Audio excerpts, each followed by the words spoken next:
Nobody there to help, nobody to go through the struggles. Feeling on your own when you're down in the rubble. Feeling like there's nobody else, you feel muddled, but you have to push your way out of this bubble, believe me. Nobody there to help, nobody to go through the struggles. Feeling on your own when you're down in the rubble. Feeling like there's nobody else, you feel muddled, but you have to push your way out of this bubble, believe me. When Dylan was the age of 6, he got bullied by mainstreams for being a disabled kid. After school he would go home with the stress and the worry of his parents arguing cause I had no money.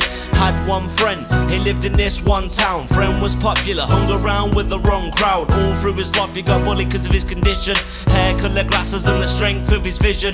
Dylan was a wise kid with stupid decisions. A kid with small thoughts but the biggest ambitions. Apart from he hung around with the wrong folks. Staying up late cause he was drunk or was on drugs. Wanted to be without his parents' pamper. Kid with so much stress, never stopped searching for an answer. He would walk around with his head down and his hat up. Baggy tries to choose a pad and pen that was wrapped up. Nobody there to help, nobody to go through the struggles. Feeling on your own when you're down in the rubble. Feeling like there's nobody else, you feel muddled, but you have to push your way out of this bubble, believe me. They couldn't believe what happened, as irony got poorer. Suffered with depression and anxiety disorder. Empty feeling inside and Dylan felt starving. So he took the hobbies and committing self-harming. Felt like his life just drifted away in seconds. Used to cut his wrists and cut his arms when hit depression. Started having panic attacks and agoraphobia and hurting himself with his collection of weapons. Went deep down in the dirt cause he was balling. Sick of all the idiots giving all the name calling. He wanted help and went A to B like algebra. Occupational therapist did nothing but a counsellor. Psychologist did nothing.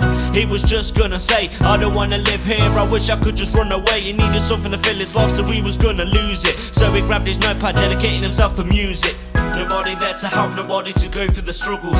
Feeling on your own when you're down in the rubble. Feeling like there's nobody else, you feel muddled, but you have to push your way out of this bubble, believe me. Nobody there to help, nobody to go through the struggles. Feeling on your own when you're down in the rubble. Feeling like there's nobody else, you feel muddled, but you have to push your way out of this bubble, believe me. Years later, Dylan went to college. Went to do music and he filled his head with knowledge. Looks back on the past, realises that he's done best. People always jealous of his letters and his success. He doesn't whine about the past and he doesn't hate, but all of them problems helped him from making mistakes. He just grabs a pen and paper, writes it down in a rap. Then he raps that feeling where people relate, but suffering stuck attached, didn't have no feelings. Friends seem appealing, but they just kept on running back. Dylan kept on having these visions about a rhythm, thinking about bullies and ways he wanted to kill them. Holes in his heart, thinking of ways to fill them. Done this on his own because nobody would listen. He figured out the world was complete and utterly selfish, and nobody was there for Dylan when Dylan was helpless. Nobody there to help, nobody to go through the struggles. Feeling on your own when you're down in the rubble. Feeling like there's nobody else, you feel muddled, but you have to push your way out of this bubble, believe me. Nobody there to help, nobody to go through the struggles. Feeling on your own when you're down in the rubble. Feeling like there's nobody else, you feel muddled, but you have to push your way out of this bubble, believe me.